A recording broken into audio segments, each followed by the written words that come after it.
Dans un monde rempli de bruit, de précipitations et de pensées incessantes, il existe un lieu secret que chacun porte en soi, le silence de l'âme. Cette histoire zen vous invite à vous arrêter, à respirer et à découvrir que la véritable paix ne se trouve pas à l'extérieur, mais au plus profond de vous-même. Un vieux maître vivait dans un petit temple entouré de montagnes et de rivières. De nombreux pèlerins venaient à lui en quête de réponses, mais le maître leur offrait toujours la même chose, le silence. Certains repartaient frustrés, sans comprendre. D'autres, en revanche, sentaient qu'un quelque chose en eux commençait à s'éveiller. Un jeune disciple arriva un jour, le cœur inquiet et l'esprit rempli de questions.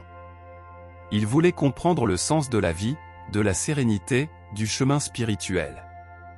En le voyant, le maître désigna simplement un banc en bois sous un cerisier en fleurs et dit d'une voix sereine. « Assieds-toi. Écoute ce qui ne peut se dire avec des mots. » Le disciple obéit, bien que l'impatience grandisse en lui.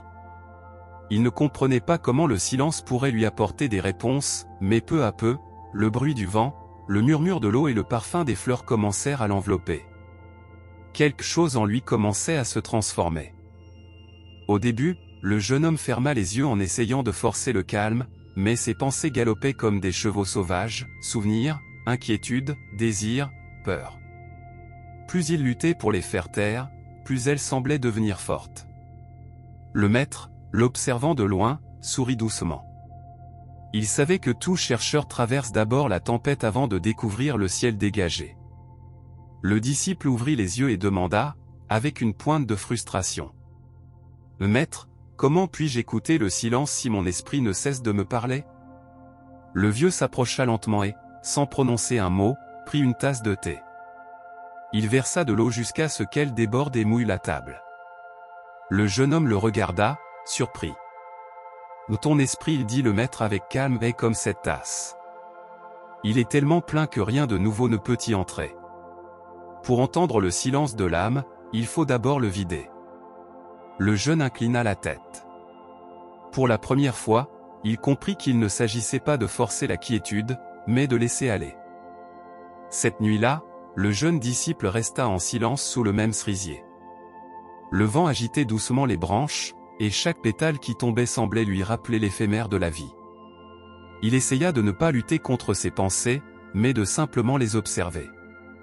Au début, les voix intérieures continuaient d'insister, inquiétude pour demain, culpabilité du passé, doute sur son chemin. Mais peu à peu, il comprit qu'il n'avait besoin de s'accrocher à rien de tout cela. Les pensées sont comme des nuages, se souvint-il des paroles du maître. Laisse-les passer, ne cherche pas à les retenir. En le faisant, quelque chose changea.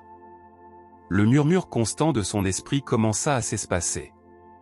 Entre une pensée et l'autre surgit un instant pur, clair, sans forme. Dans cet espace vide, le disciple sentit pour la première fois un souffle profond, il ne venait pas du monde extérieur, mais du plus intime de son être. C'était le silence de l'âme. Le jeune homme respira profondément et esquissa un doux sourire. Il comprit que le véritable enseignement ne résidait pas dans les paroles du maître, mais dans cet espace intérieur où ni passé ni futur n'existe, seulement le présent absolu. Au lever du jour, le maître s'approcha du disciple et le trouva assis en calme, les yeux fermés et le visage serein. Le vieil homme resta silencieux à ses côtés pendant un long moment, comme s'il écoutait lui aussi ce qui ne peut être nommé. Enfin, le disciple ouvrit les yeux et dit « Maître, j'ai ressenti un instant que tout disparaissait, les pensées, mes doutes, même l'idée de qui je suis. Il ne restait qu'un silence immense, et en lui, une paix que je n'avais jamais connue. » Le maître acquiesça avec tendresse. C'est le commencement du chemin. Le silence de l'âme n'est pas un vide, comme beaucoup le pensent. C'est plénitude. En lui, rien ne manque, car tu es un avec tout ce qui existe. Le jeune baissa les yeux, ému. Et comment puis-je le garder, maître? Comment ne pas perdre ce calme lorsque je reviendrai dans un monde plein de bruit? Le vieil homme posa une main sur son épaule et répondit. Le secret n'est pas de fuir le bruit, mais d'apprendre à porter le silence avec toi. Le monde peut crier autour de toi, mais si ton cœur reste calme, aucun bruit ne pourra te perturber. Le disciple sentit que ces paroles étaient comme des graines devant germer en lui. Il savait que le voyage ne faisait que commencer. Les jours suivants, le disciple poursuivit ses tâches au temple, balayer les couloirs, puiser de l'eau dans la rivière, entretenir le jardin. Au début, tout semblait pareil qu'avant, mais quelque chose avait changé en lui. En balayant, il écoutait le frottement du balai sur le bois et le percevait comme un chant. En portant l'eau, il sentait le poids sur ses épaules et la fraîcheur des gouttes sur sa peau comme autant de bénédictions. Même dans l'agitation du marché du village voisin, il découvrit qu'il pouvait rester calme, observant le bruit sans se laisser emporter par lui. Le silence n'était plus seulement l'absence de mots, c'était une présence vivante qui l'accompagnait à chaque instant. Un après-midi, tandis qu'il méditait au bord de la rivière, le disciple pensa.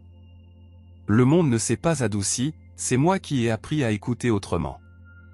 Et il se souvint des paroles du maître. Le secret n'est pas de fuir le bruit, mais de porter le silence avec toi. À cet instant, il comprit que le silence de l'âme n'était pas un lieu où aller, mais un état vers lequel revenir toujours, peu importe ce qui se passait autour de lui. Le destin ne tarda pas à mettre à l'épreuve la sérénité du disciple. Un matin, tandis qu'il travaillait dans le jardin du temple, un groupe de voyageurs arriva en hâte. Il apportait des nouvelles de disputes dans le village voisin, cris, colère et tensions qui semblaient se propager comme le feu dans l'herbe sèche. L'un des voyageurs, troublé et plein de peur, s'approcha du jeune homme et dit « Comment peux-tu être si calme ? Dehors, tout est chaos. Ne t'inquiètes-tu pas de ce qui pourrait arriver ?» Le disciple ressentit un instant d'agitation dans sa poitrine. La peur de l'autre semblait vouloir réveiller ses anciennes anxiétés. Cependant, il se souvint de l'enseignement du maître et ferma doucement les yeux. Il inspira profondément, écoutant le bruissement du vent dans les feuilles et le flux de l'eau de la rivière proche. En ouvrant les yeux, il répondit d'une voix sereine. « Si je me joins au bruit, il n'y aura que plus de bruit.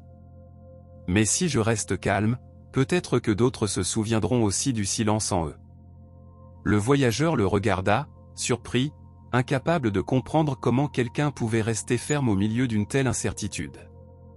Le disciple, en revanche, savait que c'était le véritable défi, ne jamais perdre le contact avec le silence de l'âme, même lorsque le monde semblait s'effondrer.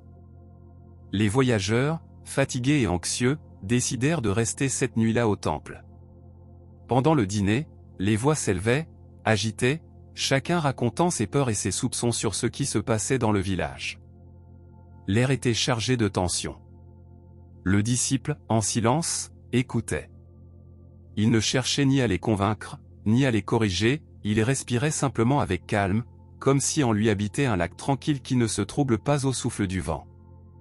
Peu à peu, les autres commencèrent à percevoir cette sérénité. Leurs paroles devinrent plus lentes, leurs gestes plus doux. L'un d'eux, ému, demanda « Comment fais-tu pour rester en paix alors que tout semble s'effondrer ?» Le disciple sourit légèrement et répondit « Ce n'est pas que le monde soit devenu plus paisible, c'est que j'ai appris à écouter ce qui a toujours été là, le silence de l'âme. Quand on le découvre, on comprend que le calme ne dépend pas de ce qui se passe à l'extérieur, mais de ce que l'on choisit de nourrir à l'intérieur de soi. » Cette nuit-là, la salle à manger du temple se remplit d'une étrange quiétude. Personne ne le dit à voix haute, mais tous le ressentirent, le silence du jeune homme était devenu un silence partagé. Lorsque les voyageurs partirent à l'aube, quelque chose avait changé en eux.